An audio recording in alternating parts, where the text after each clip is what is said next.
Hello दोस्तों, स्वागत है आप सबका हमारे यूट्यूब चैनल निखिल्स एजुकेशन में। दोस्तों, आज हम लेकर आए हैं भारतीय राज व्यवस्था, जिसका आपको बेसब्री से इंतजार था। इंडियन पॉलिटी को हम लेकर आए हैं, एकदम शुरू से लेके आए हैं।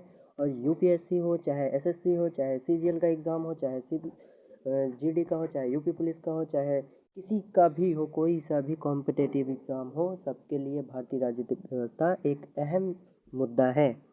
और इसको हम एकदम बेसिक से पढ़ना स्टार्ट करेंगे और एंड तक चलेगी ये हमारी क्लास। लगभग हमारी ये क्लास जो है 50 से 60 वीडियोस की होने वाली है।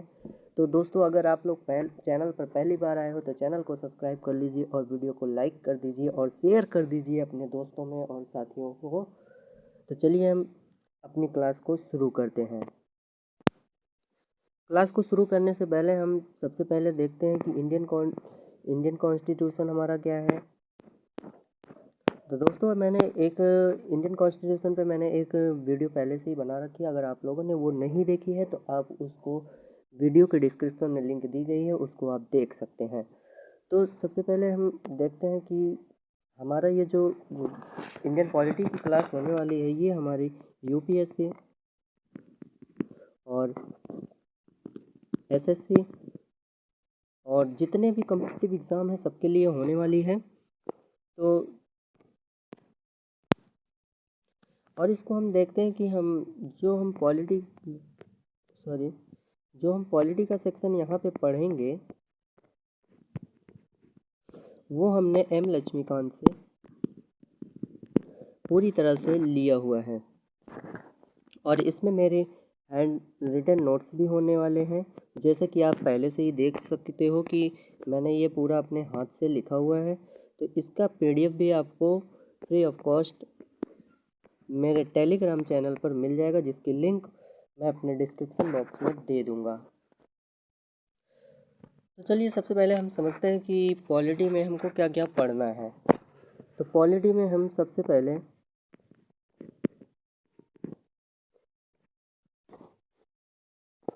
पढ़ेंगे सबसे पहले कॉन्स्टिट्यूशन, ठीक। उसके बाद हम डेमोक्रेसी का भी रूल देखेंगे। तो इसमें मैं अपने हिसाब से सबसे पहले मैं आपको डेमोक्रेसी पढ़ाऊँगा, उसके बाद मैं कॉन्स्टिट्यूशन को पढ़ाऊँगा। तो चलिए सबसे पहले हम शुरू करते हैं अपना कॉन्स्टिट्यूशन, मतलब कि भारत। हम आ गए हैं भारतीय राज्य व्यवस्था, भारत, इंडिया। सबसे पहले आप मुझे ये बता दीजिए कि भारत और इंडिया में क्या अंतर है। इसका कमेंट बॉक्स में आप लोग फटाफट आंसर दीजिए कि भारत और इंडिया में क्या ही अंतर है। अगर जो लोग ये सोचते हैं कि भारत हिंदी में कहते हैं और इंडिया इंग्लिश में कहते हैं, तो ऐसा नहीं है, ठीक है। अभी मैं इसको भी समझाऊंगा कैसे है कि भारत अलग कैसे है, कि इंडिया अलग है, कि दोनों एक ही है, कि हिंदी इंग्लिश का क्या मैटर है। ये सब मैं आपको अभी बताने वाला हूँ। तो चलिए सबसे पहले, जब भी हम अपने भारत की बात करते हैं, या फिर पॉलिटिकल साइंस की बात करें, या फिर पॉलिटी की बात करें, या राज व्यवस्था की बात करें, तो सबसे पहला चीज़ अहम मुद्दा आता है हमारा लोकतंत्र, यानी कि डेमोक्रेसी। तो सबसे पहले हम समझते हैं कि डेमोक्रेसी है क्या, यानी what is a democracy and लोकतंत्र है क्या। तो सबसे पहले ये समझ लीजिए कि हमारा भारत की जो डेमोक्रेसी है, इसको 3 भागों में विभक्त किया गया है। जैसा कि आप चार्ट में देख सकते हो कि पहला तो हम केंद्र सरकार से हम कर दिए हैं, दूसरा राज्य सरकार में विभक्त किया गया, और तीसरा डिस्ट्रिक्ट लेवल पर हमने इसको बांटा है।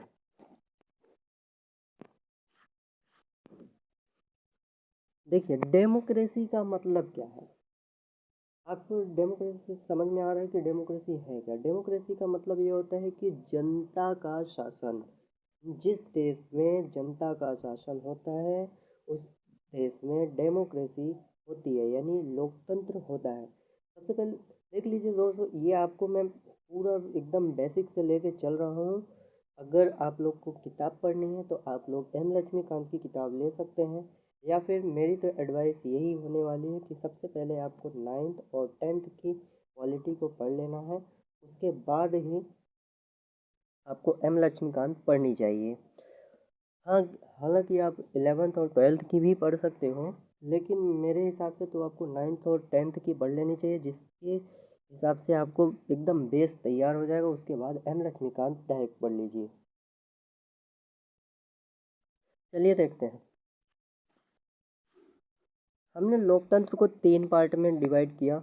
एक केंद्र सरकार सेंट्रल गवर्नमेंट है, दूसरी एक राज्य सरकार स्टेट गवर्नमेंट है, तीसरा डिस्ट्रिक्ट लेवल है, मतलब कि जिला है हमारा। चलिए देखते हैं लोकतंत्र क्या है। लोकतंत्र का मतलब ये होता है कि जनता द्वारा जनता के लिए चुनी गई सरकार, अर्थात कहने का अर्थ ये है कि जनता का शासन ही क्या है, लोकतंत्र है। क्या है? लोकतंत्र। लोकतंत्र अगर आपको कोई भी पूछता है कि डेमोक्रेसी क्या है, तो इसका सीधा सीधा सा आंसर है कि आपको कहना है कि जनता द्वारा जनता के लिए चुनी गई सरकार, अर्थात जनता का शासन ही लोकतंत्र है। अब लोकतंत्र में होता क्या है? लोकतंत्र में 3 कंडीशन होती है।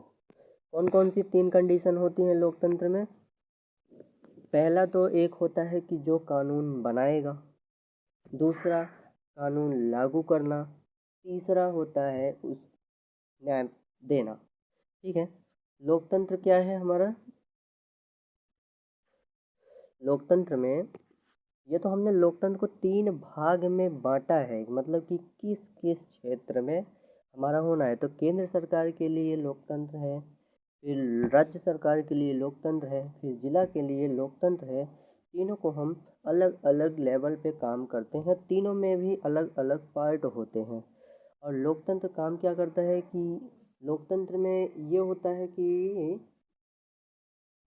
एक संस्था होती है जो कानून बनाती है, दूसरी संस्था होती है जो कानून लागू करती है, तीसरी संस्था वो होती है जो न्याय देती है। कहने का अर्थ ये है कि अगर किसी जैसे कि आपको मैं वो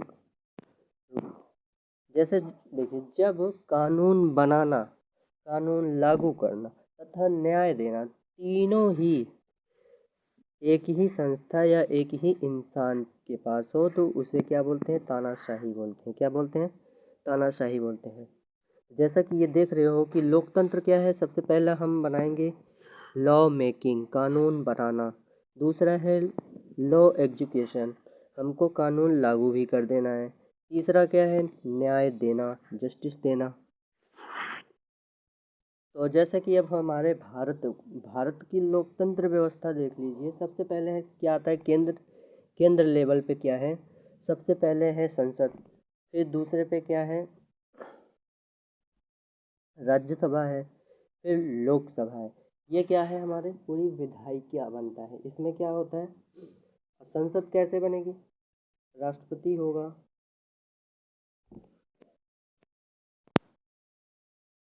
चलिए फिर पहले हम समझते हैं लोकतंत्र और तानाशाही में क्या ही डिफरेंस आता है। लोकतंत्र क्या है और तानाशाही क्या है, फिर उसके बाद हम इस डिफिनेशन को भी देखेंगे। और अगर आप सबको इसका पीडीएफ चाहिए तो आपको पहले ही मैंने बता दिया है कि टेलीग्राम चैनल को आपको ज्वाइन कर लेना है, जिसकी लिंक मैंने डिस्क्रिप्शन बॉक्स में दी हुई है। वहाँ से आपको टेलीग्राम चैनल पे चले जाना है, वहाँ पे आपको इसका पीडीएफ भी मिल जाएगा, फ्री ऑफ कॉस्ट मिलेगा और इसके लिए कोई भी फ़ी आपको पे नहीं करनी है। तो चलिए सबसे पहले देखते हैं।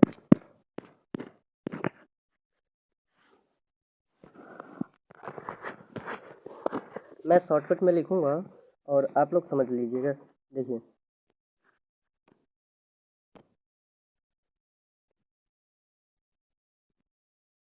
हम डेमोक्रेसी की बात करते हैं। डेमोक्रेसी को हमने किस में पार्ट में कर दिया है? पहला तो मैंने बनाया है लॉ मेकिंग के लिए, ठीक है। फिर दूसरा क्या आता है? लॉ एग्जीक्यूशन होता है, मतलब कानून को लागू करना। तीसरा तीसरा होता है न्याय देना। क्या होता है? जस्टिस होता है। और ये 3 संस्था होती हैं या फिर 3 काम होते हैं जो लोकतंत्र में आते हैं। सबसे पहले क्या होता है? हम कोई कानून बनाएंगे। फिर दूसरा क्या आएगा? हम कोई भी जैसे अगर मैंने कोई कानून बना दिया तो हम इसको लागू भी करेंगे। और जब इन दोनों का काम हो गया, पता लगा कि हम इस जो मैंने कानून बनाया है उस कानून से जनता को कोई भी लाभ नहीं हो रहा है या फिर कोई दिक्कत आ रही है या फिर जनता का नुकसान हो रहा है, तो जनता कहाँ चली जाएगी? सीधा न्यायपालिका पहुँच जाएगी, यानी कि न्याय लेने के लिए वो जस्टिस में चली जाएगी। ठीक है, चलिए, इतना आपको समझ में आया? अगर आपको समझ में आ गया हो तो कमेंट बॉक्स में यस जरूर लिखिए, यस और नो। अगर नहीं आ रहा है तो नो लिखिए, अगर समझ में आ रहा है तो यस लिखिए। देखिए, अब हम देखें कि अगर हम देखते हैं कि डेमोक्रेसी का पार्ट भारत में किस तरह का है, तो भारत में डेमोक्रेसी जो है ये 3 प्रकार की है। पहली क्या है? सेंट्रल स्टेट पे है, मतलब सेंट्रल लेवल पे होगी। क्या है? सेंट्रल लेवल पे है। दूसरा दूसरा जो है हमारा ये स्टेट लेवल पे है, और तीसरा जो है डिस्ट्रिक्ट लेवल पे है। मतलब कि भारत की जो डेमोक्रेसी है यानी लोकतंत्र है वो 3 लेवल पर है, एक सेंट्रल लेवल पर, स्टेट लेवल पर और डिस्ट्रिक्ट लेवल पर। तो सेंट्रल लेवल की अलग डेमोक्रेसी, स्टेट लेवल की अलग डेमोक्रेसी और डिस्ट्रिक्ट लेवल की अलग डेमोक्रेसी, तीनों का अलग अलग डेमोक्रेसी है, लेकिन तीनों का काम एक ही है। मतलब तीनों तीनों अलग अलग रूप से काम करती हैं, लेकिन लेकिन ये तीनों ही जो है भारत को विकसित बनाने का काम करेंगी और जनता के हित में काम करेंगी। और अगर कोई भी कार्य जनता के हित में नहीं होता है तो वहाँ डेमोक्रेसी नहीं है। ठीक, जैसा कि हमने पहले ही बता दिया कि डेमोक्रेसी क्या है, 3 पार्ट में विभक्त की गई है। इसमें लॉ बनाने में और उसके बाद एग्जीक्यूट करने में और न्याय देने में। अब इसी से हम तानाशाही को देखते हैं, जो तानाशाही हो रही है हमारी। पहले भारत में सबसे पहले कैसी सरकारें हुआ करती थी? तानाशाही हुआ करती थी। कैसी हुआ करती थी? तानाशाही सरकारें हुआ करती थी। सॉरी, थोड़ा टेक्निकल प्रॉब्लम आ रही है। तो हम क्या पढ़ रहे थे सबसे पहले कि भारत में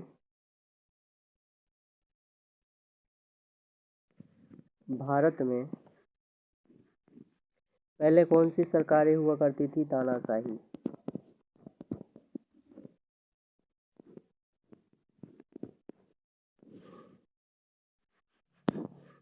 तो तानाशाही में क्या हुआ करता था कि लॉ बनाना, लॉ मेकिंग और लॉ एग्जीक्यूशन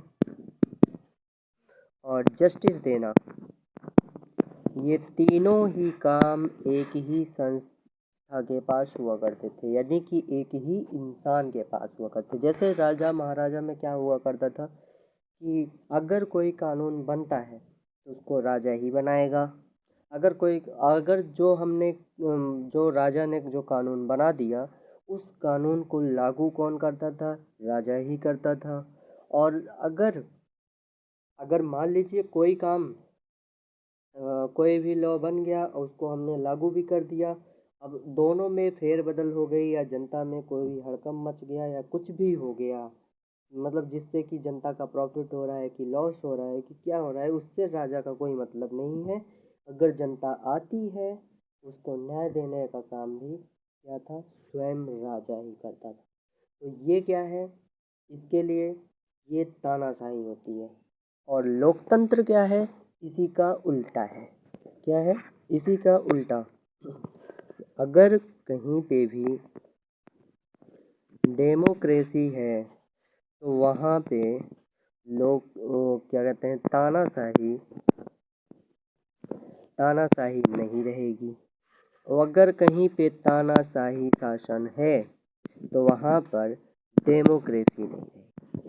कहने का मतलब यह है कि डेमोक्रेसी और और जो है तानाशाही सरकारें दोनों ही एक दूसरे के अपोजिट है। ठीक, अगर अगर कहीं जैसे कि एक एग्जाम्पल के तौर पे अगर हम समझते हैं, जैसे औरंगजेब ने क्या किया था, जजिया टैक्स लगाया था, लागू किया था कि नहीं। ठीक है, चलिए पहले हम इसको समझते हैं।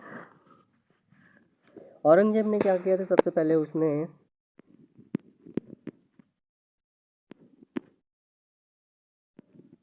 औरंगजेब ने सबसे पहले क्या किया, उसने जजिया टैक्स बनाया। क्या बनाया, जजिया कर। कौन सा बनाया, जजिया कर। ठीक है, जजिया कर उसने बना दिया। अब इस जजिया टैक्स को बनाया कौन, औरंगजेब ने। ठीक है, अब इसको लागू कौन करेगा, औरंगजेब ही लागू करेगा। लागू कौन कर रहा है,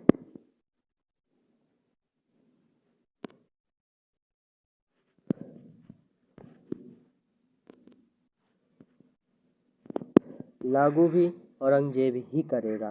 अगर किसी ने कोई भी मान लीजिए कि अगर जनता ने कहा कि हाँ ये टैक्स सही नहीं है या ख़राब है, या किसी ने टैक्स देने से मना कर दिया, तो वो अब अगर जनता अपनी फरियाद लेके आ रही है तो कहाँ आ रही है, औरंगजेब के पास।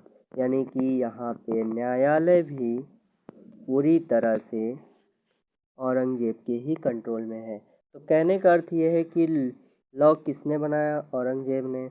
दूसरी पेन यूज़ करते हैं। लॉ किसने बनाया, औरंगजेब ने।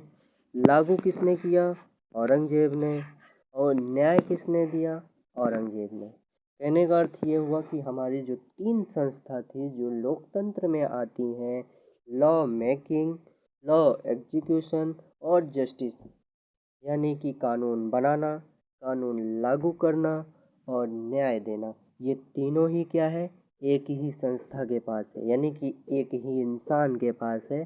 जैसा कि आपने ये जजिया टैक्स के रूप में आपने इसको देख लिया कि सब चीज़ क्या है, औरंगजेब के कंट्रोल में है। तो यहाँ पर क्या लोकतंत्र होगा, आप कमेंट बॉक्स में बताइए। लोकतंत्र है यहाँ पे, नहीं है। यहाँ पे बिल्कुल भी लोकतंत्र नहीं है। अब चलिए हम देखते हैं कि लोकतंत्र का एग्जाम्पल क्या है। चलो आते हैं, लोकतंत्र के एग्जाम्पल में हम पहुंचते हैं। देखिए,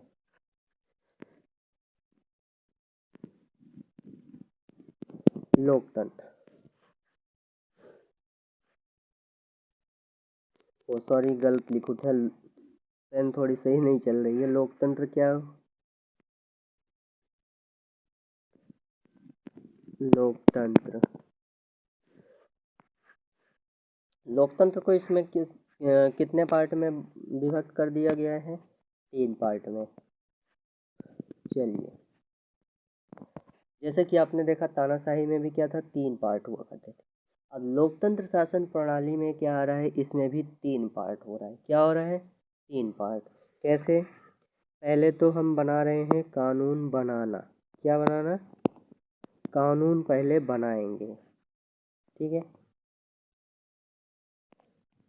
बनाना, कानून बनाना, फिर लागू करना,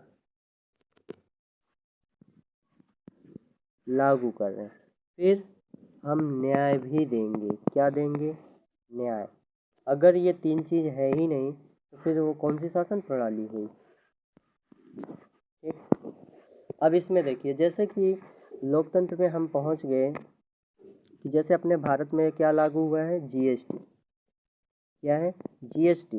जीएसटी कब बना, 2014 में। कब बना, 2014 में जब जीएसटी लागू हुई तो इसका क्या है, जीएसटी लागू करना है। यानी कि देखिए, जीएसटी का पहले तो हम कोई कानून बनाएंगे ना, तो सबसे पहले जीएसटी लागू क्या हुआ, कानून बना, जीएसटी जो है बना, जीएसटी टैक्स बना। किसने बनाया, संसद ने बनाया। क्या बनाया, संसद ने। थोड़ा इसको छोटा कर, जूम कर लें, जूम नहीं होगा क्या, ओके, चेक करते हैं। तो कानून मतलब कानून किसने बनाया? जीएसटी टैक्स किसने बनाया? पार्लियामेंट ने बनाया। किसने? संसद ने। चल का नहीं था।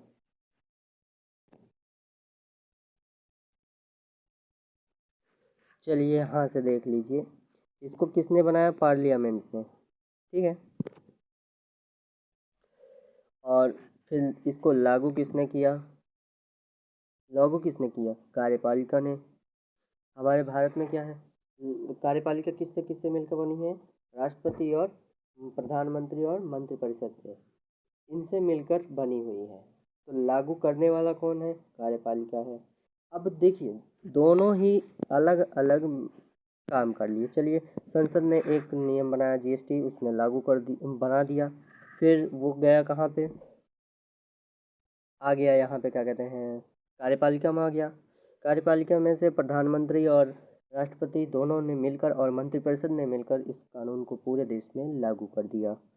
जब ये लागू हो गया, अगर कोई जनता भी, अगर कोई इंसान हो या जनता हो या कोई संस्था हो, अगर किसी को इस नियम से या फिर इस कानून से कोई दिक्कत आती है, वो ना तो वो पार्लियामेंट जाएगी, ठीक है, ना ही वो एग्जीक्यूशन में जाने वाली है। सीधा वो पहुंच के आ जाएगी कहाँ? न्यायालय में। न्यायालय अपने यहाँ कहाँ है? सुप्रीम कोर्ट है। सेंट्रल लेवल की बात करें तो कहाँ गई? न्यायालय में। कहने का अर्थ क्या हुआ कि भारत में जो डेमोक्रेसी है उसमें 3 पार्ट कौन कौन से हुए? कानून बनाने का काम किसका है? संसद का है। किसका है? संसद का। कानून लागू करना कौन है? मंत्रिपरिषद और राष्ट्रपति, मतलब कि प्रेसिडेंट और मंत्रिपरिषद जो है वो दोनों लागू कर रही है। मंत्री भी लागू करते हैं। उसके बाद फिर यहाँ पे जो न्यायालय बनने वाला है, न्याय जो देगा वो सुप्रीम कोर्ट देगी, ठीक। तो कहने का क्या अर्थ हुआ कि जो इसमें डेमोक्रेसी आई है हमारी, देखिए ये हमने ये कहा कि जो लोकतंत्र है इसमें कानून बनाना का कार्य किसका हुआ? संसद ने बनाया। कानून लागू किसने किया? कार्यपालिका ने। न्याय किसने दिया? सुप्रीम कोर्ट ने। तो भारत में इंडिया में क्या हुआ? लॉ बनाया किसने? अलग संस्था ने। कानून लागू किया किसने? अलग संस्था ने। और न्याय किसने दिया? अलग संस्था ने। मतलब कि तीनों ही पावर जो है अलग अलग संस्था में है। और अगर नियम बनाने में दिक्कत हुई तो नियम पारित नहीं होगा, ठीक है, कानून बनेगा नहीं।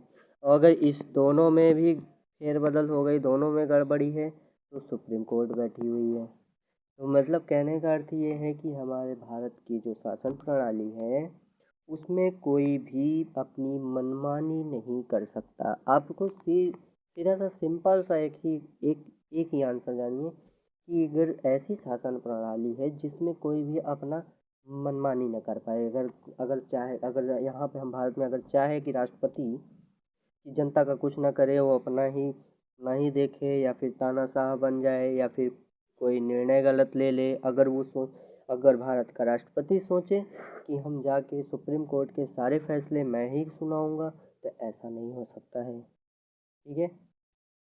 तो चलिए अब हम पहुंचते हैं, थोड़ा आगे बढ़ते हैं। आपको समझ में आ गया लोकतंत्र क्या है? सबसे पहले इंडियन पॉलिटी में हमको सबसे पहले डेमोक्रेसी को ही पढ़ना पड़ता है। डेमोक्रेसी कितने, भारत में डेमोक्रेसी कितने कितने पार्ट में है? 3 पार्ट में है। कौन कौन से हैं? कि एक सेंट्रल लेवल पर है, एक राज्य लेवल पर है और एक जिला लेवल पे है। और दूसरी चीज़ हम जान गए कि लोकतंत्र में कितने पार्ट होते हैं, वो तो हमने लेवल डिफाइन किया है, कितने लेवल पर डेमोक्रेसी है। और यहाँ पर क्या है कि लोकतंत्र में एग्जैक्टली होता क्या है? पहला कानून बनता है, दूसरा कानून लागू होता है, तीसरा कौन है? न्याय दिया जाता है।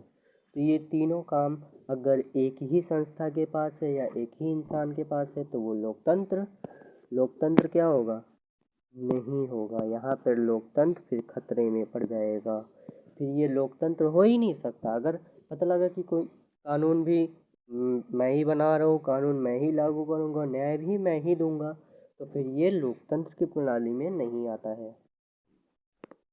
तो चलिए आगे देखते हैं। जैसा कि आप ये देख लीजिए कि जब आपको ये पूरी तरह से लिख लेना है आपको अपनी कॉपी में कि अगर जब कानून बनाना, कानून लागू करना तथा न्याय देना तीनों शक्तियाँ एक ही संस्था या इंसान के पास हो तो उसे तानाशाही कहते हैं, यानी ऑटोक्रेसी कहते हैं। ठीक है। और जब ये तीनों शक्तियाँ किसी मतलब कि अलग अलग संस्था या अलग अलग इंसान के पास हो तो वहाँ क्या है, लोकतंत्र है। क्या है, लोकतंत्र। जैसे एग्जाम्पल के लिए जैसे भारत आ गया, और तानाशाही का भी मैंने एग्जाम्पल दिया, जैसे औरंगजेब का आया जिसने जजिया टैक्स बनाया। ठीक है, चलिए आगे पढ़ते हैं। अब बात आती है कि भारत में डेमोक्रेसी कितने लेवल पर है। अब 3 लेवल पर है। तो हम सबसे पहले हम क्या देखते हैं कि भारत में, इंडिया में कितने लेवल पर है, 3 लेवल पर। कौन सा है, एक केंद्र के लेवल पर है, केंद्र लेवल पर, दूसरा राज्य लेवल पर है, और तीसरा किस पे है, जिला स्तर पर है। किस पे है, जिला स्तर पे। सबसे पहले हम केंद्र लेवल का पढ़ेंगे, फिर राज्य लेवल का पढ़ेंगे, फिर जिला स्तर का पढ़ेंगे। तो ये क्लास जो है बेहद ही लंबी होने वाली है, कुल मिला के कम से कम 1 घंटे की क्लास होने वाली है। तो फटाफट अगर आप लोग फ्रेश नहीं हैं तो पानी वानी ले लीजिए, पूरी तरह से पी लीजिए और कॉपी पेन उठा लीजिए, क्योंकि यहाँ से आपका बेस क्लियर होता है। अगर आपने इस क्लास को देखी हुई है तो आप कहीं पे भी कोई सा भी एग्ज़ाम देंगे, चाहे यूपीएससी का दे दीजिए, यूपीएससी का, हाँ मेंस के लिए भाई आपको किताब तो पढ़नी पड़ेगी, क्योंकि यूपीएससी में आपको आईएएस बनना है। तो आईएएस के लिए ऐसे थोड़ी है कि यूट्यूब की 4 वीडियो देख लो या फिर किसी टीचर का 4 लेक्चर पढ़ लो तो फिर आपको जो है आईएएस बन जाओगे, या फिर कोई भी स्टेट का एग्ज़ाम भी हो या फिर कुछ भी हो, आप जो है एक 4 वीडियो देखने से या फिर 2-4 लोगों का कॉन्सेप्ट सुनने से कभी नहीं क्लियर कर सकते। हाँ, ये हो सकता है कि आप कॉन्सेप्ट क्लियर कर लीजिए। तो जैसे यहाँ पर मैं लोकतंत्र बता रहा हूँ, तो लोकतंत्र आप इसको एकदम से पूरा समझ लेंगे कि लोकतंत्र है क्या। लेकिन अब हमको अगर कुछ लिखना है तो बिना किताब पढ़े कहिए कि कुछ होने वाला है तो नहीं हो सकता। तो आपको किताब तो पढ़नी ही पड़ेगी। आपको क्या करना, मेरी तो एडवाइस ये होगी कि आप जो है, मैं आपको यहाँ पे फ्री ऑफ कॉस्ट पूरी तरह से पढ़ा भी रहा हूँ, तो पॉलिटी सेक्शन शुरू भी किया हूँ। तो आपको क्या करना है, सबसे पहले किताब ले लेनी है। किताब से आपको यहाँ से मैं पढ़ाऊँ तो आप नोट्स बनाइए, और किताब की अलग से नोट्स बनाइए, दो लेवल की नोट्स बनाएं। तो क्या होगा, क्लास में जो है हम ग्राफ वाइज समझेंगे, और किताब की जो नोट्स होगी वो हम थ्योरेटिकल लिखेंगे। तो इससे क्या होगा, यूपीएससी एस्पिरेंट के लिए फ़ायदा होगा। जो यहाँ पे क्लासेस चलेंगी वो प्रीलिम्स में काम दे जाएंगी। ठीक है।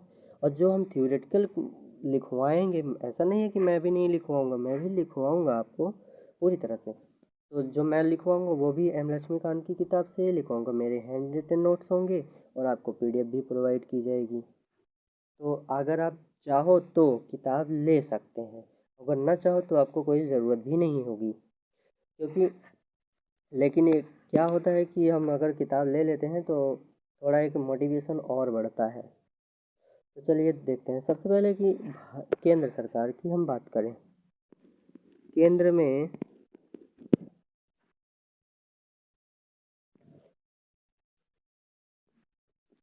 में कि कौन कौन सी आ रही है। केंद्र में डेमोक्रेसी जो है 3 लेवल की है। पहला संसद है। क्या है, संसद। संसद का काम क्या है, पहले इसको लिख लेते हैं। फिर इसके बाद है राज्य, और फिर इसके बाद दूसरे पे क्या आती है, कार्यपालिका आती है। कार्यपालिका मतलब क्या होता है, मंत्रिपरिषद आती है। तो इसको ऐसे ना समझिए, रुकिए बता रहे हैं।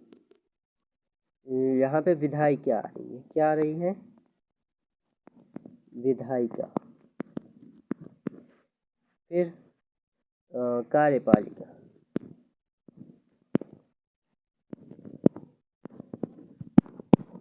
कार्यपालिका। फिर तीसरे पे क्या है? न्याय, यानी कि न्यायपालिका। ठीक है, 3 लेवल पर है।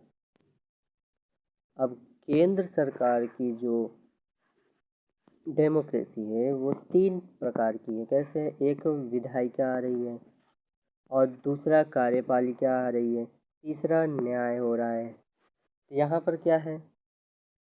यहाँ पे केंद्र, जैसा कि आप समझ ही, आपको पहले ही पता चल चुका है कि लोकतंत्र क्या है, 3 पार्ट में बंटता है।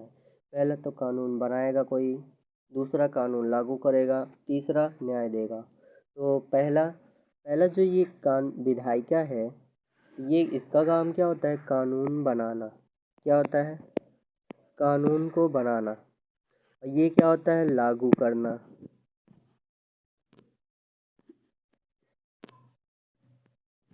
ये लागू करेगी। और ये क्या होगा? न्याय देगी।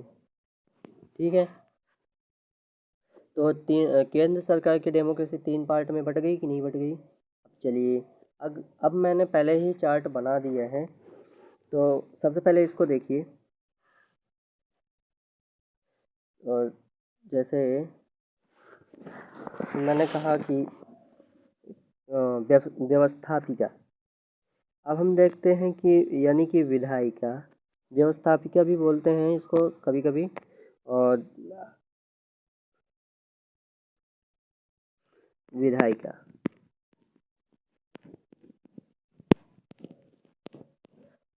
विधायिका विधायिका क्या है? हमारा 3 पार्ट में बटा हुआ। किसमें, कितने कितने भागों में बटा है? 3 में।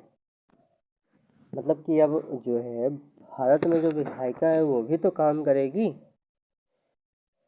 ओ सॉरी सॉरी सॉरी, विधायिका 3 पार्ट में नहीं बटी, विधायिका एक ही है, मतलब कानून बनाएगा।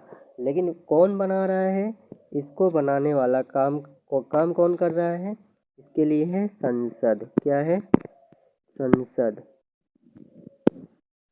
संसद संसद को ही क्या कहते हैं? केंद्र सरकार की विधायिका बोलते हैं।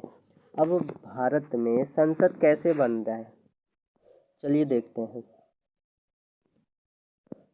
आगे देखते हैं कि संसद के कितने पार्ट होने वाले हैं। अभी देखिए, संसद के भी 3 पार्ट हैं। इसके कितने कितने पार्ट हैं? 3 पार्ट हैं। पहले देखिए, ओ सॉरी, संसद संसद के कितने पार्ट? 3। 1 2 3।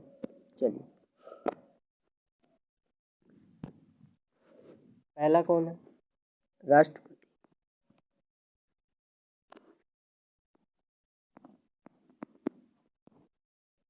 राष्ट्रपति। फिर दूसरे पे क्या आता है? लोकसभा। लोकसभा। फिर राज्यसभा।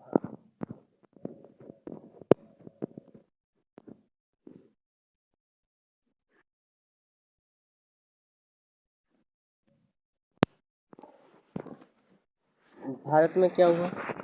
संसद कितने पार्ट में बट गई? 3 भाग में। पहला किस में बटी?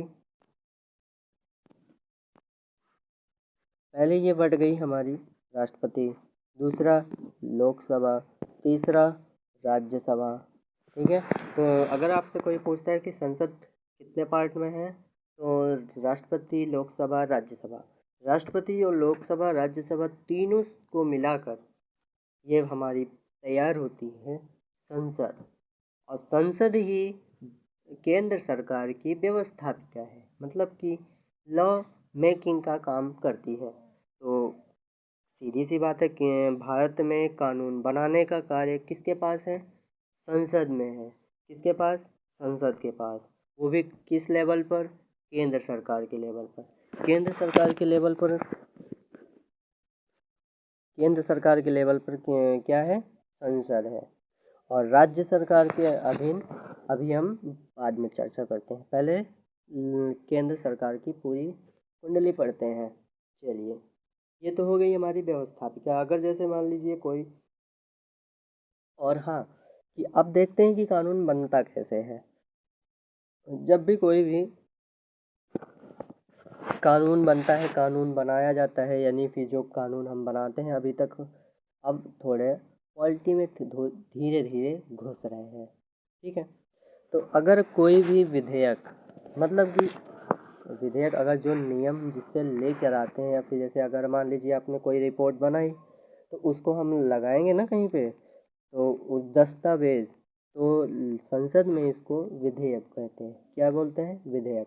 अगर कोई भी नियम हमको भारत के लिए बनाना है, एक चीज़ और नोट कर लीजिए आप लोग, कि संसद जो भी नियम बनाती है या कानून बनाती है वो पूरे भारत के लिए है। मतलब कि उसको राज्य सरकार को मानना पड़ेगा और डिस्ट्रिक्ट को भी मानना ही पड़ेगा। ठीक है, अगर कोई भी विधेयक हो, विधेयक कोई भी हो, साधारण विधेयक से अगर किसी भी नियम के लिए अगर हम ले आते हैं तो वो तो हम या तो लोकसभा से पारित करें या फिर राज्यसभा से, दोनों ही सदनों से हम किसी भी सदन से पारित कर सकते हैं। अगर लोकसभा में पारित हुआ तो लोकसभा में बहुमत होगा, फिर यहाँ से अगर लोकसभा ने पास किया तो फिर ये जाएगा राज्यसभा। कहाँ जाएगा? राज्यसभा। राज्यसभा में भी बहुमत होगा, वहाँ पे भी अगर ये नियम पास हो जाता है तो फिर ये पहुँच जाता है कहाँ? राष्ट्रपति के पास। कहाँ पहुँचता है? राष्ट्रपति के पास। और जब राष्ट्रपति के पास पहुँचता है तो राष्ट्रपति अगर चाहे तो पहली बार उस विधेयक को खारिज भी कर सकता है, यानी कि उसको खारिज कर दे, उस पर सिग्नेचर ना करे, तो क्या होगा? फिर ये विधेयक हमारा लौट आएगा फिर से लोकसभा में।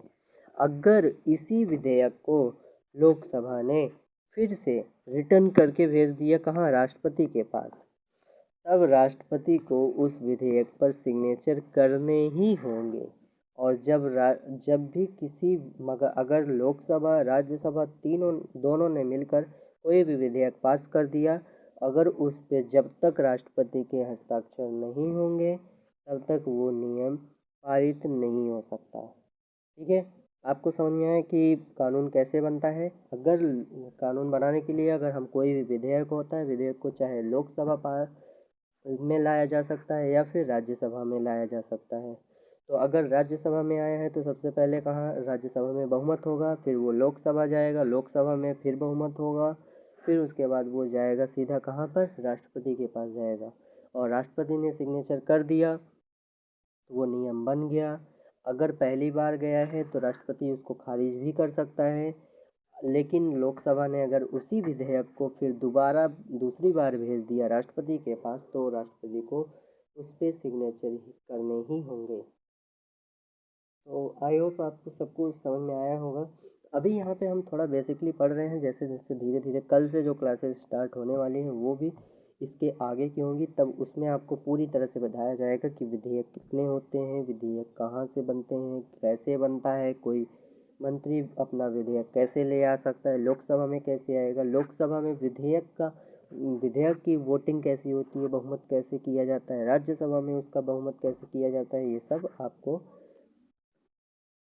पॉलिटी की पूरी क्लास में, यहाँ पर 60 से 70 क्लासेस हो सकती हैं, तो मैं कोशिश करूँगा कि कम से कम क्लासेस में पूरा पॉलिटी का सेक्शन कवर किया जा सके। तो ये हो गया संसद के लेवल पर। तो चलिए आके देखते हैं। देखिए, जैसा कि आप जानते हो कि ये है थोड़ा केंद्र सरकार के लेवल पर। किस पे है? केंद्र सरकार के लेवल पर हम ले के आए हैं। क्या है कि संसद, पार्लियामेंट, लॉ में देखो, विधायिका को इंग्लिश में क्या बोलते हैं? लेजिस्लेटिव कहते हैं, और इसको क्या बोलते हैं? एग्जीक्यूटिव कहते हैं, और न्यायपालिका को जस्टिस कहते हैं। तो चलिए देखें, केंद्र सरकार में क्या है? संसद आई, संसद क्या है? विधायिका है केंद्र सरकार की, जो कि कानून बनाती है। तो इसमें क्या होता है, संसद जो है 3 पार्टों से मिलकर बनी है। पहला राष्ट्रपति, दूसरा राज्यसभा, तीसरा लोकसभा। ठीक है।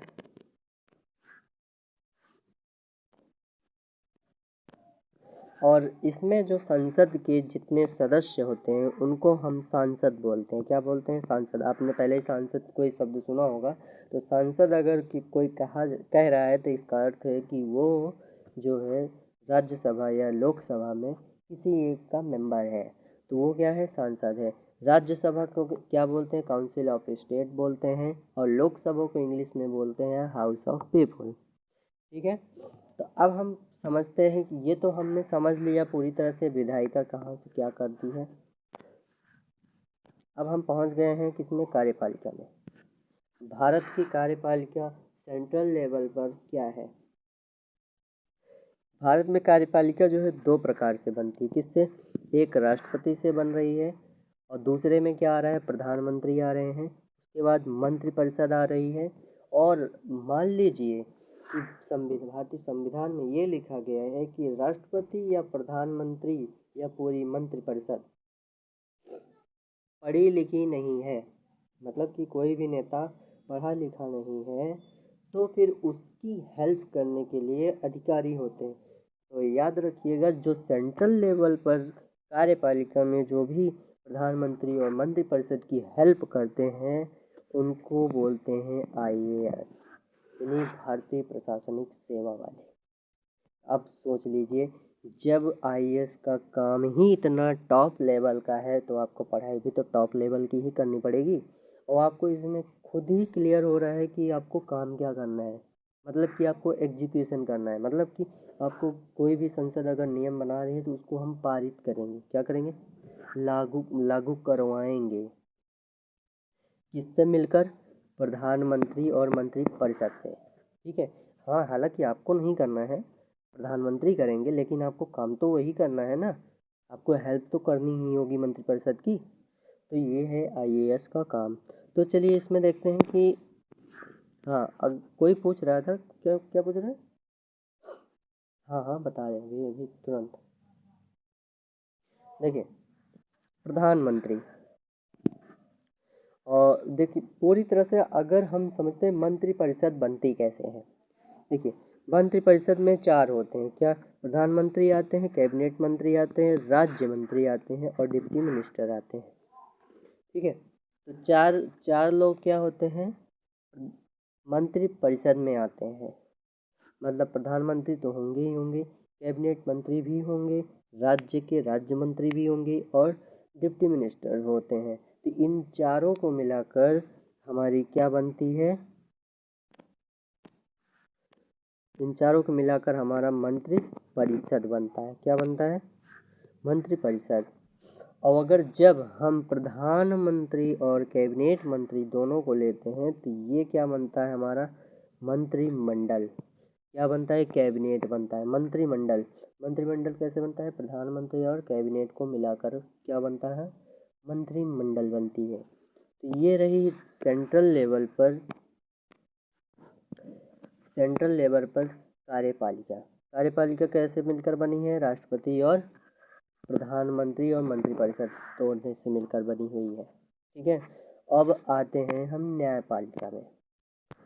भारत की न्यायपालिका क्या है? सेंट्रल लेवल पर तो ये है सर्वोच्च न्यायालय। क्या है? सर्वोच्च न्यायालय, मतलब कि सुप्रीम कोर्ट। और हाँ, एक चीज़ और, विधायिका कार्यपालिका ये सब तो एक दूसरे से बंधे हुए हैं। जैसे अगर राष्ट्रपति चाहे तो नियम ना बनाए, अगर राष्ट्रपति ने नियम बनाया है तो वही मिलकर क्या करेगा? लागू भी करेगा। उसी के सिग्नेचर के बिना लागू नहीं होने वाला। ठीक है। और ये कार्यपालिका एक ऐसा पार्ट है लोकतंत्र का जो कि स्वतंत्र रूप से कार्य करती है। मतलब ये न्यायपालिका जो है किसी के दबाव में कोई कार्य नहीं करती। तो अब सीधी सी बात है, अगर ये संसद के दबाव में काम करेगी तो अगर संसद ने कुछ गलत नियम बना दिया तो अगर सुप्रीम कोर्ट ने अगर उस फैसले को मान लिया तो फिर क्या हो गया? फिर ये हमारा लोकतंत्र हुआ ही नहीं। सीधी सी बात है ना। तो देखिए, लोकतंत्र की परिभाषा पढ़ना और लोकतंत्र को पढ़ना, दोनों में ही बेहद अंतर है। तो चलिए, आपको समझ में आया कि भारत की सेंट्रल लेवल पर न्यायपालिका क्या है? सुप्रीम कोर्ट है। इसको अभी मैं आगे अगली क्लासेस में और विस्तार पूर्वक पढ़ाऊँगा। अभी तो मैं आपको ये बेस क्लियर कर रहा हूँ, ताकि अगर आपको ये बेस क्लियर होगा तभी तो आप आगे पॉलिटी को पढ़ पाएंगे। तो चलिए, अब ये हो गई सेंट्रल लेवल पर। क्या हो गई? सेंट्रल लेवल पर। अब हम आते हैं स्टेट लेवल। अब देखिए, स्टेट लेवल, राज्य सरकार। राज्य सरकार में भी तीन, मतलब कि जो हमारा, देखिए, लोकतंत्र कितने लेवल पर? 3 लेवल पर। लोकतंत्र में होता क्या है? 3 पार्ट। क्या? कानून बनाना, कानून लागू करना, न्याय देना, तीनों काम। तो इसमें क्या हुआ? इसमें विधायिका होती है राज्य विधानमंडल। क्या होता है? राज्य विधानमंडल, स्टेट लेजिस्लेटिव। ठीक है। अब यहाँ पर अब हम किसकी बात कर रहे हैं? अब राज्य सरकार की बात कर रहे हैं।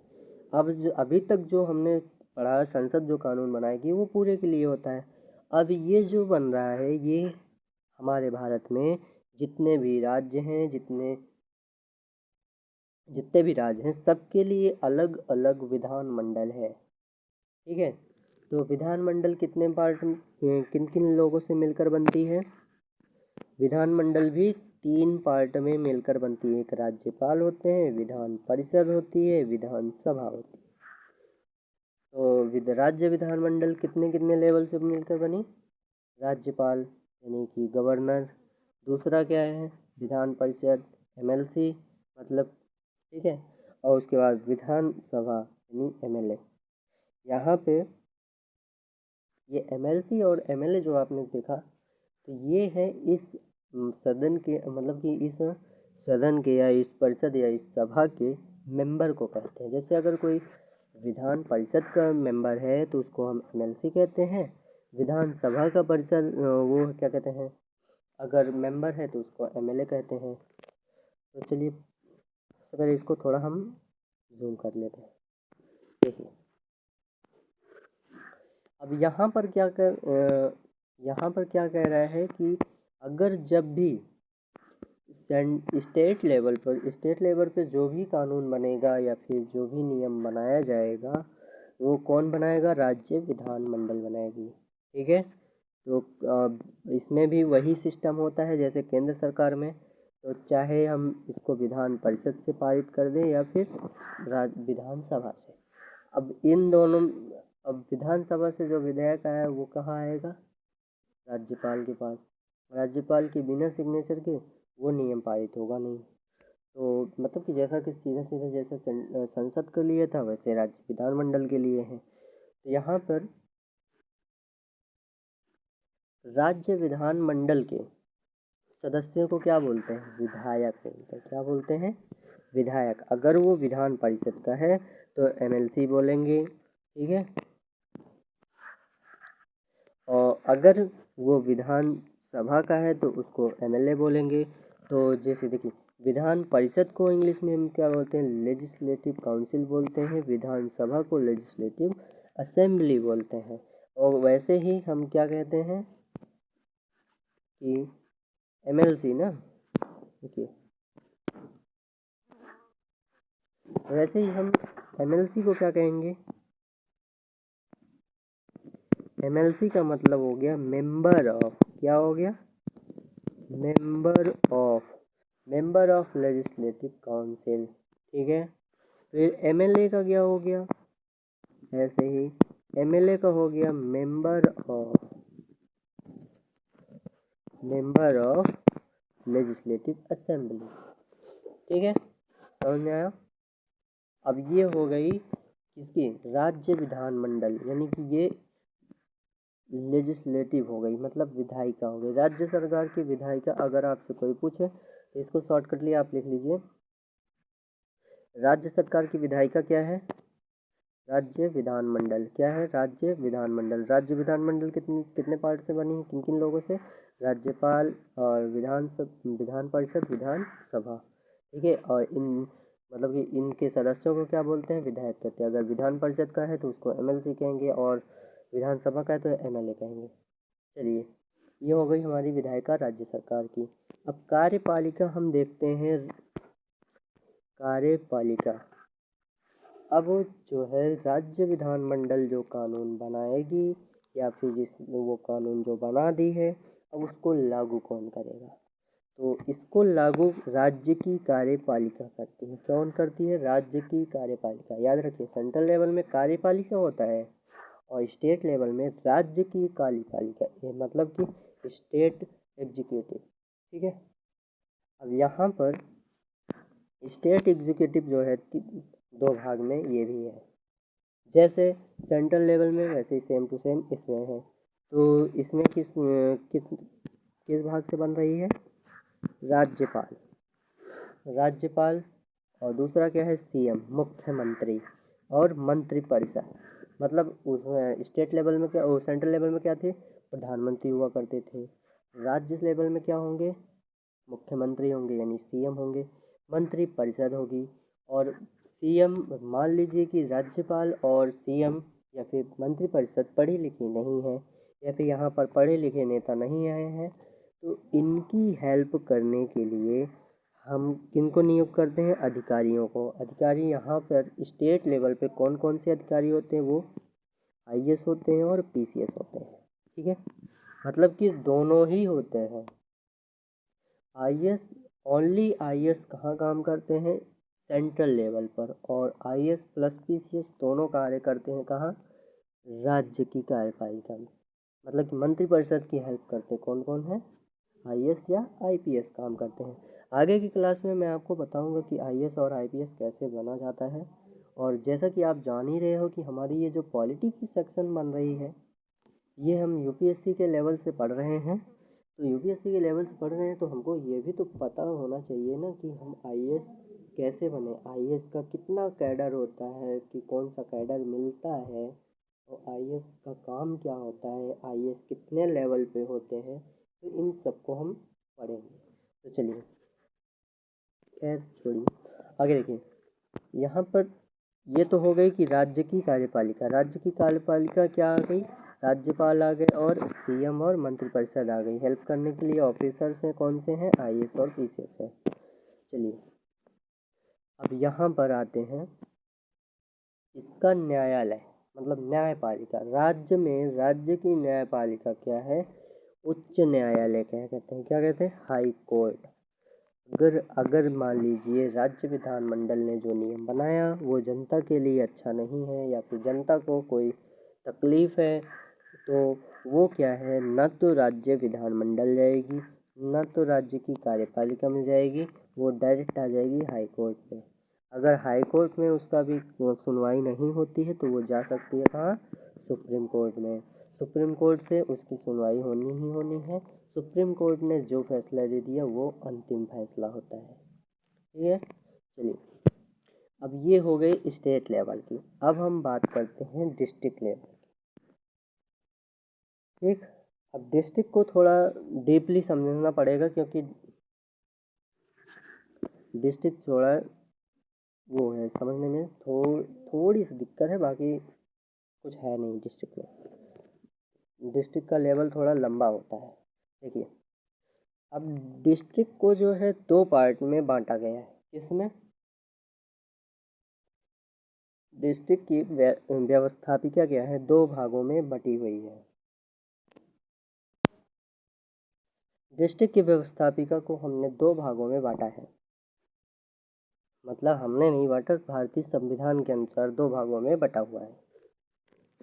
कैसा है, पहला रूरल एरिया, ग्रामीण क्षेत्र है। दूसरा शहरी।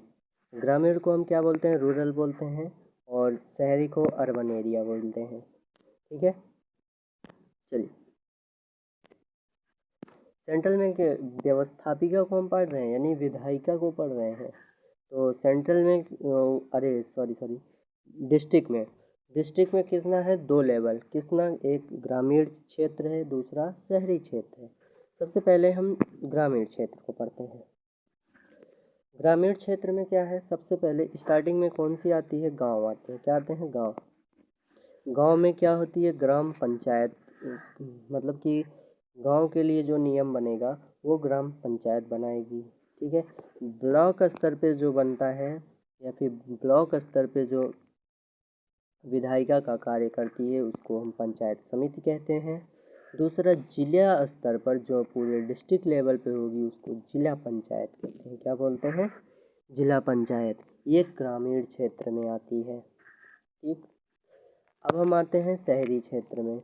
ये तो हमने हमने समझ लिया कि जिले लेवल पे क्या है, डिस्ट्रिक्ट जिला पंचायत है। ब्लॉक लेवल पर क्या है, पंचायत समिति है। गांव लेवल पर क्या है, ग्राम पंचायत है। ठीक है। अब चलिए पढ़ते हैं शहरी क्षेत्र। शहरी क्षेत्र में क्या आता है, पहला आता है नगर निगम।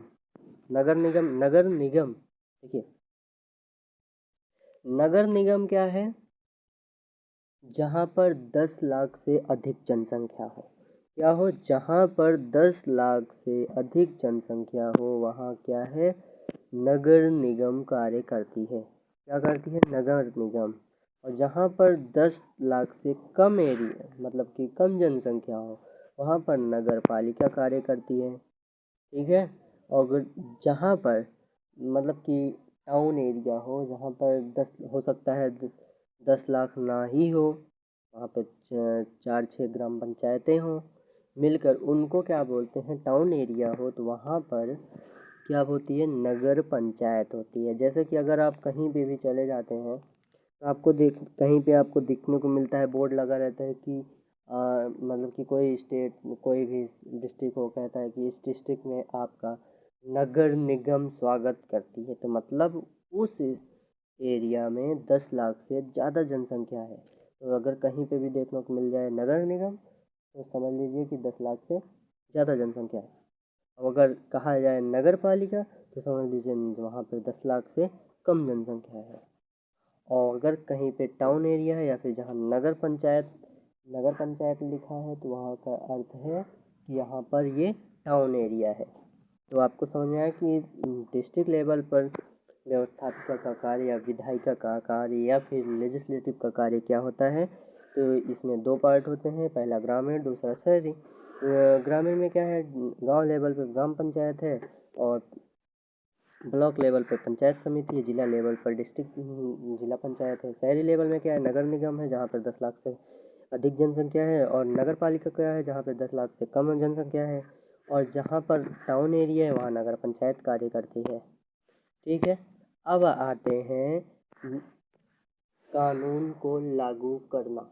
अब डिस्ट्रिक्ट में, जिला में कानून कौन लागू करता है, तो यहाँ पर कार्य कानून लागू कौन करता है, तो यहाँ पर जिलाधिकारी होते हैं। कौन होते हैं, जिलाधिकारी, यानी कि डीएम होता है। तो आप खुद ही समझ सकते हो कि एक आईएएस का ऑफिसर क्या होता है, डीएम बनता है। मतलब कि वो स्वयं ही, एक जिलाधिकारी का पद स्वयं ही कानून लागू करना है। यानी कि एक डिस्ट्रिक्ट में कार्यपालिका का पूरा कार्य कौन करता है, डिस्ट्रिक्ट करेगा या वो जिलाधिकारी करेगा या फिर कलेक्टर करेगा।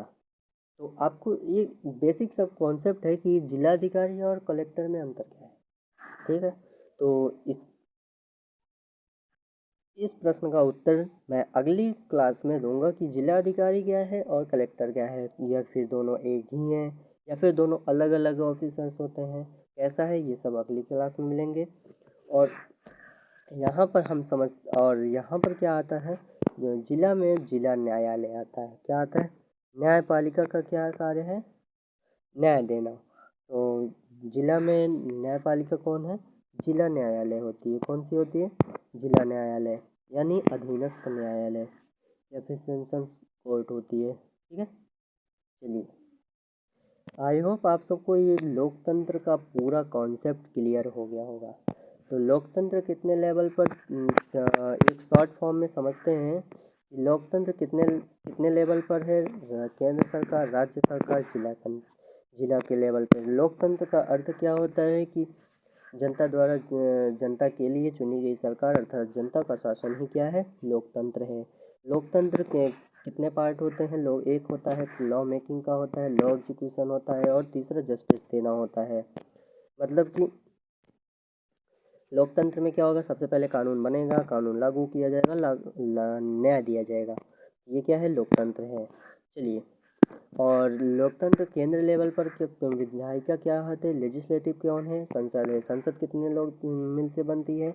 वो राष्ट्रपति, राज्यसभा और लोकसभा से मिलकर बन रही है। ठीक है। और कार्यपालिका क्या है? एग्जीक्यूशन क्या है? यहाँ पर राष्ट्रपति हो रहे हैं, प्रधानमंत्री हो रही है, प्लस मंत्रिपरिषद होती है, प्लस मंत्रिपरिषद की हेल्प करने के लिए IAS ऑफिसर्स होते हैं। ठीक है। और उसके बाद सर्वोच्च न्यायालय यहाँ पर क्या है? न्यायपालिका का कार्य करती है। और स्टेट लेवल पर क्या है? राज्य विधानमंडल कार्य कर रही है। विधायिका का काम कौन कर रही है? राज्य विधानमंडल कर रही है। राज्य विधानमंडल कितने लेवल से कितने लोगों से मिलकर बन रही है? राज्यपाल और विधान परिषद विधानसभा से बन रही है। ठीक है। और राज्य की कार्यपालिका इसका एग्जीक्यूशन है, यानी कानून को लागू करना है। यहाँ पर राज्यपाल हो रहे हैं, CM हो रहे हैं, यानी मुख्यमंत्री हो रहे हैं, और मंत्रिपरिषद हो रही है। यहाँ पर इनकी हेल्प करने के लिए IAS प्लस PCS कार्य करते हैं। और यहाँ की स्टेट लेवल की न्यायपालिका क्या है? उच्च न्यायालय होती है, यानी हाई कोर्ट होती है। अब डिस्ट्रिक्ट लेवल पर क्या है? जिला लेवल पर पहले 2 भाग में बांटा गया, ग्रामीण और शहरी क्षेत्र में। ग्रामीण क्षेत्र में क्या होगा? गांव के लिए ग्राम पंचायत है, ब्लॉक के लिए पंचायत समिति है, जिला के लिए जिला पंचायत है। और उसके बाद शहरी क्षेत्र में टाउन एरियाज़ के लिए नगर पंचायत है। और 10 लाख, जहाँ पर 10 लाख से कम जनसंख्या है वहाँ के लिए नगर पालिका है। और जहाँ पर 10 लाख से अधिक जनसंख्या है वहाँ पर क्या है? नगर निगम कार्य करती है। और डिस्ट्रिक्ट में ये कानून को लागू करने का कार्य किसके पास है? जिलाधिकारी यानी कलेक्टर के पास है। और यहाँ पर अगर कोई भी बात हो जाती है, या फिर कोई जनता अगर अपना न्याय चाहती है तो वह कहाँ जाएगी? जिला न्यायालय में जाएगी। और जिला न्यायालय से अगर उसको सुनवाई नहीं होती है तो वो कहाँ जाएगी? हाई कोर्ट जाएगी। फिर हाई कोर्ट जाएगी, हाई कोर्ट के बाद फिर वो कहाँ जा सकती है? सुप्रीम कोर्ट के पास जा सकती है। और सुप्रीम कोर्ट का फैसला अंतिम फैसला होगा। तो आई होप आपको ये क्लासेस बहुत अच्छी लगी होगी, बहुत ही इंटरेस्टिंग लगी होगी। तो अगर आप लोग चैनल पर नए हो तो चैनल को सब्सक्राइब कर लीजिए, वीडियो को लाइक कर दीजिए और शेयर कर दीजिए। और आपकी ये PDF जो है free of cost Telegram channel पर अपलोड कर दी जाएगी। चलिए मिलते हैं कल की क्लास में।